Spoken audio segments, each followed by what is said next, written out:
8월 9일 주일 로마서 8장 18절부터 25절까지의 말씀입니다. 양자가 된다는 것, 즉 하나님의 자녀가 된다는 것은 어떤 의미일까요? 피조물과 하나님의 자녀는 본질적으로 어떻게 다를까요? 칭의받은 성도, 즉 하나님의 자녀는 하나님의 나라를 상속합니다. 성도는 그 찬란한 영광을 소망하며 현재의 고난을 참고 기다리는 사람입니다. 오늘 본문 18절 말씀을 함께 읽어볼까요? 생각하건대 현재의 고난은 장차 우리에게 나타날 영광과 비교할 수 없도다. 현재의 고난은 앞으로 우리에게 나타날 영광과 좋게 비교할 수 없다고 생각하지요. 복음은 성도가 현재의 고난을 잠시 잊게 하는 아편 혹은 마약일까요? 아닙니다. 그럴 수 없지요. 복음은 믿는 자에게 고난이 없을 것이라고 약속하지 않습니다. 요한복음 16장 33절에도 예수님께서는 제자들에게 세상에서는 환난이 닥칠 것이라고 말씀하셨지요. 바울은 하나님 나라에 들어가려면 우리가 많은 환난을 겪어야 할 것이라고 이야기했습니다. 베드로전서 4장 12절에 보면 베드로는 시련의 불길이 일어나더라도 이상한 일이 생긴 것처럼 놀라지 말라고 했지요. 이들이 고난을 외면하고 있나요? 아닙니다. 그렇지 않습니다. 성도의 현재 삶에는 고난이 있다는 사실을 분명하게 말합니다.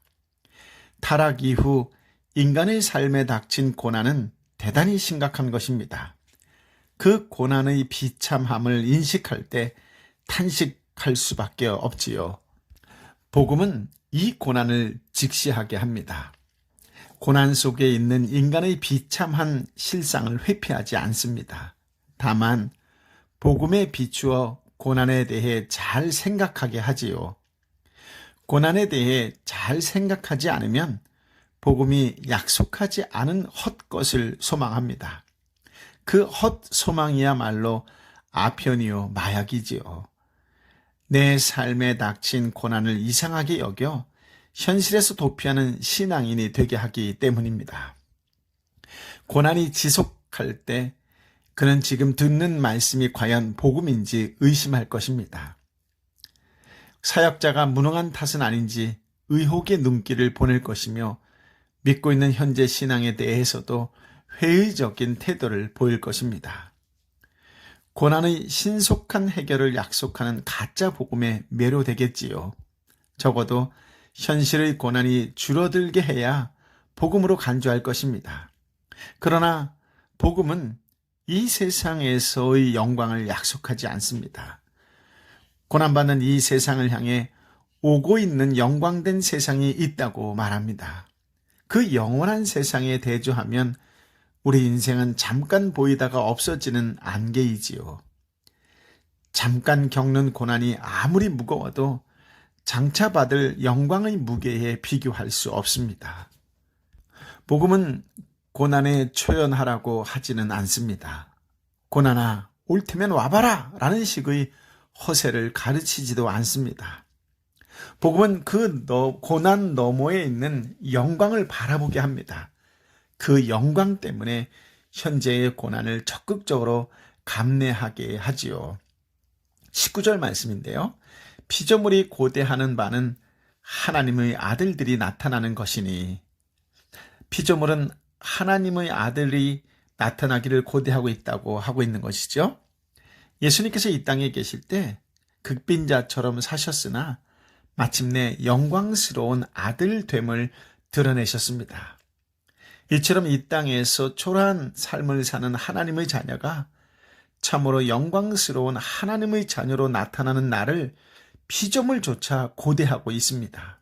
20절을 보니 피조물이 허무한데 굴복하는 것은 자기 뜻이 아니요 오직 굴복하게 하시는 이로 말미암음이라. 피조물은 자기 뜻과 상관없이 허무한데 굴복했습니다. 여기서 굴복했다라고 하는 동사는 부정과거형입니다. 즉 피조물이 과거 어느 한 시점에서 원치 않게 굴복한 것을 말해줍니다. 하나님께서 타락한 인간을 벌하시면서 땅도 함께 저주하셨던 때입니다. 허물한 텅 비고 무가치하다라는 뜻입니다. 아담의 타락은 피조물 전체의 가치를 떨어뜨렸습니다. 멋지게 꾸며진 무대가 주인공의 타락으로 우범지역의 텅 빈 흉물로 쇠락한 것이지요. 그 모습은 낭만적이지 않고 비극적입니다. 타락했다고 해서 피조물의 아름다운 요소가 몽땅 사라진 것은 아닙니다. 그러나 복음은 고난이 있어서 세상이 더 아름답다는 식으로 아첨하지 않습니다. 표면적 아름다움 이면의 허물을 폭로하지요. 창조 때의 가치를 몽땅 잃어버린 사실을 직시하게 합니다. 복음은 타락으로 말미암은 비참한 과거를 직면하게 한 후에 영광스러운 미래의 소망을 제시합니다. 21절, 22절 말씀을 함께 읽어볼까요? 그 바라는 것은 피조물도 썩어짐의 종노릇한 데서 해방되어 하나님의 자녀들의 영광의 자유에 이르는 것이니라. 피조물이 다 이제까지 함께 탄식하며 함께 고통을 겪고 있는 것을 우리가 아느니라. 피조물은 자신도 썩어짐의 종노릇 하는 데서 벗어나 하나님의 자녀가 누릴 영광의 자유에 이를 것을 소망합니다. 이 소망을 품고 하나님의 뜻에 복종하여 묵묵히 자기 역할을 하고 있지요. 허무에 굴복한 것이 피조물의 의지가 아니었듯이 허무에서 벗어나는 것도 피조물의 의지가 아닙니다. 하나님의 자녀가 영광의 자녀에 이르는 그날에 하나님께서 우주 만물도 회복하십니다. 그래서 피조물이 우리와 함께 탄식하며 함께 고통받고 있습니다. 라고 22절에 기록한 것이지요. 이 구절의 탄식과 고통은 절망적인 한탄이 아닙니다. 고통을 참는 것이 헛되지 않은 줄 알고 해산의 고통을 겪고 있다는 묘사이지요. 이 구절에 따르면 오는 세상은 현재의 하늘과 땅이 소멸한 후에 펼쳐지지 않습니다. 인간의 중생처럼 현재의 만물과 연속성을 유지하면서 완전히 재생되는 셈입니다. 피조물조차 이토록 간절하게 소망하는데 성령의 인도하심을 받는 성도의 소망이 이 땅에서만 머물 수 있을까요? 탄식하는 기다림 없이 살 수 있을까요? 그럴 수 없습니다. 23절 말씀을 함께 읽어볼까요? 그뿐 아니라 또한 우리 곧 성령의 처음 익은 열매를 받은 우리까지도 속으로 탄식하여 양자 될 것 곧 우리 몸의 속량을 기다리느니라. 아멘. 성령의 처음 익은 열매는 그리스도입니다. 예수 그리스도입니다. 예수 그리스도는 고린도전서 15장 23절에 의하면 부활의 첫 열매로 묘사되었지요. 예수 그리스도의 인성이 부활을 통해 가장 먼저 하나님의 아들로서의 영광을 드러내셨기 때문입니다. 예수 그리스도를 영접한 성도는 그분처럼 영광스럽게 될 날을 소망하지요. 이 소망을 품고 현재의 고난 속에서 해산의 진통을 겪고 있는 것이 성도의 실존입니다. 그러나 성도에게 그 고난은 절망적인 비참함이 아니지요. 참고 기다리는 일이 헛되지 않은 해산의 진통과 같습니다. 진통이 잦아지고 극심할수록 영광스러운 양자의 모습으로 나타날 날이 가까이 오고 있는 것입니다. 생각해보면 세속적인 소망도 결국 허무에 굴복합니다. 죽음과 함께 가치를 잃어버리니까요. 인류 문화의 유산으로 남을 업적이라도 하나님 앞에서는 아무런 가치가 없습니다. 그렇다면 허무에 굴복하지 않는 유일한 소망이 무엇일까요? 그것은 양자 될 것, 곧 우리 몸의 구속입니다. 성도의 진정한 소망은 썩을 몸이 이 땅에서 더 좋게 개선되는 것이 아닙니다.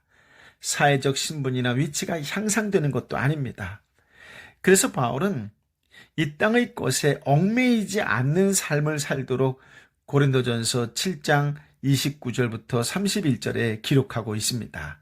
내용이 이렇습니다. 형제들이여, 내가 말하고 싶은 것은 이것입니다. 때가 얼마 남지 않았으니 이제부터 안에 있는 사람들은 없는 사람처럼 하고, 슬픈 사람들은 슬프지 않은 사람처럼 하고, 기뻐하는 사람들은 기쁘지 않은 사람처럼 하고, 물건을 사는 사람들은 그것을 가지지 않은 사람처럼 하고, 세상의 것을 사용하는 사람들은 다 사용하지 못하는 것처럼 하십시오. 이 세상의 모습은 사라져가고 있기 때문입니다. 성도의 진정한 소망은 하나님의 양자라는 신분이 영광스럽게 드러나는 것입니다. 죄악된 본성이 벤 욕된 몸까지 영광스러운 몸으로 완전히 새롭게 되는 것이지요. 이 소망에는 단단히 얽매여 살아야 합니다. 지금도 신부는 하나님의 양자입니다. 아멘.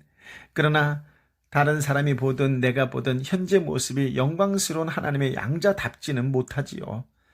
그리고 썩고 부패해서 결국에는 허무에 굴복한 이 사망의 몸으로는 영광스러운 하나님의 나라를 상속하지 못합니다. 양자다운 몸, 곧 영화롭게 된 몸으로만 하나님 나라를 상속받을 수 있습니다. 그래서 성도는 이 땅의 삶에 만족하지 않고 몸의 구속을 기다립니다. 하나님은 이 소망을 품도록 구원하셨습니다. 24절 말씀인데요. 우리가 소망으로 구원을 얻었음에 보이는 소망이 소망이 아니니 보는 것을 누가 바라리요. 아멘. 성도는 눈에 보이는 소망이 소망이 아니라는 사실을 깨달은 사람입니다. 보이는 어떤 것도 성도의 참 소망이 아니지요. 보이는 우리 몸은 아무리 잘 관리해도 점점 썩어갑니다. 과학기술이 아무리 발전해도 세상은 점점 부패할 것입니다. 그래서 보이는 것에 소망 둘수록 고통이 커질 것입니다. 그러나 우리 몸이 구속되는 그날에 모든 부패는 사라집니다. 지긋지긋한 죄의 본성으로부터도 완전한 자유를 얻게 되지요. 죄를 소원하는 일조차 없어서 고통과 슬픔은 영원히 사라집니다.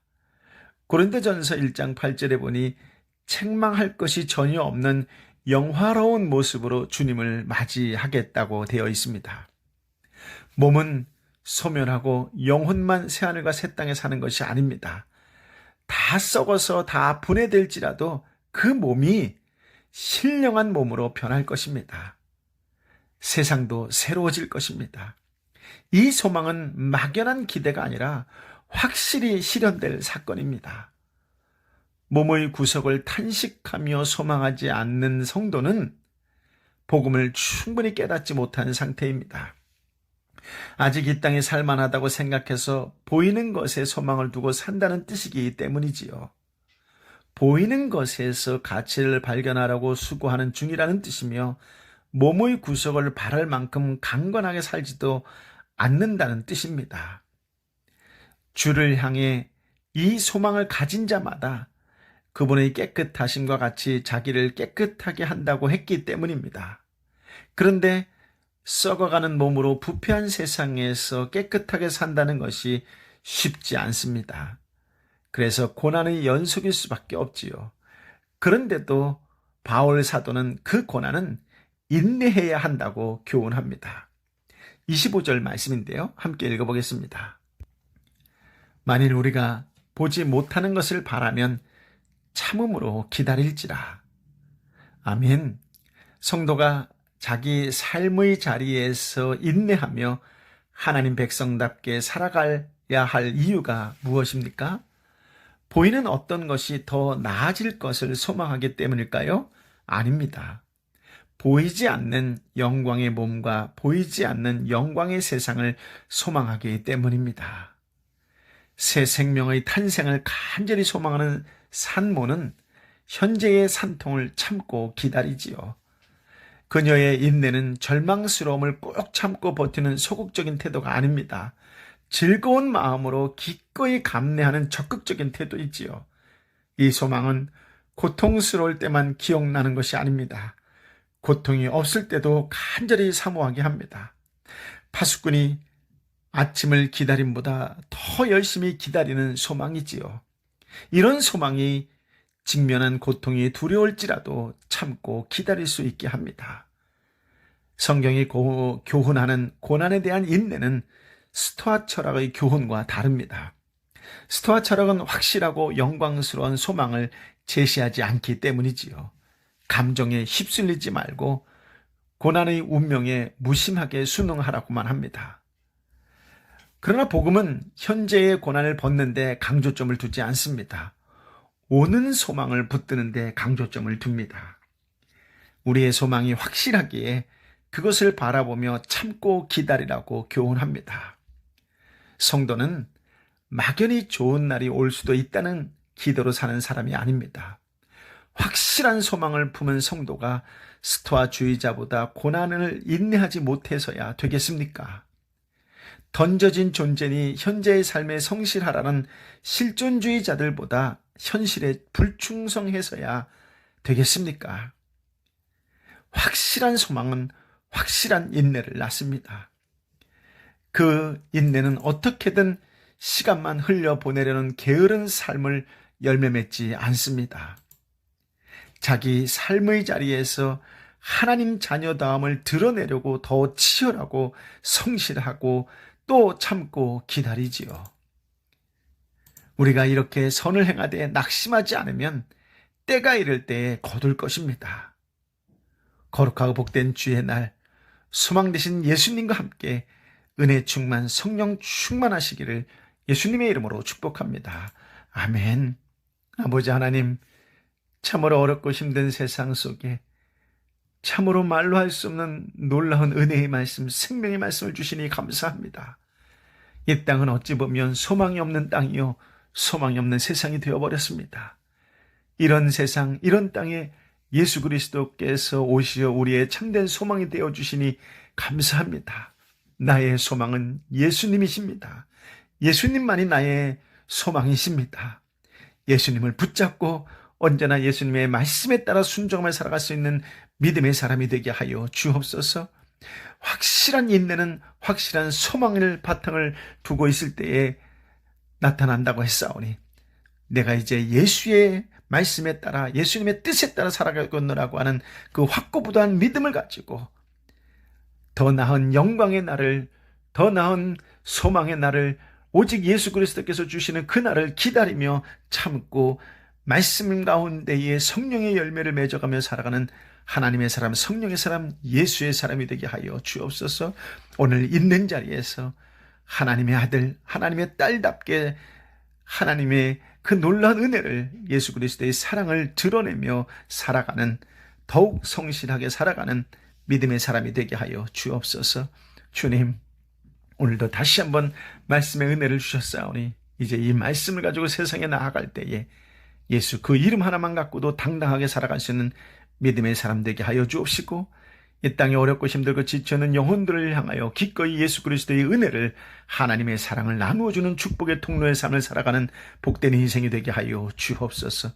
우리의 한 번 더 눈물 흘려 기도하는 가운데에 하늘의 역사가, 우리의 기도하는 사람의 역사가 되게 하여 주옵소서. 치유와 회복의 역사가 우리 중보자의 기도를 통하여 나타나게 하여 주옵소서. 이제는 우리 주님 예수 그리스도의 은혜와 아버지 하나님의 크신 사랑과 성령 하나님의 위로 역사 교통 충만하심이 오늘도 주신 말씀을 붙잡고 주의 뜻대로 참음으로 바라보며 끝까지 기다리는 중보자의 사람으로 살겠노라고 결단하고 결심하는 하나님의 사람들 한 사람 한 사람 머리 위에 저들이 함께 눈물로 기도하는 삼토와 일토와 공동체와 열방의 선교사님과 선교지 위에 함께하여 주옵기를 간절히 축원하옵나이다. 아멘.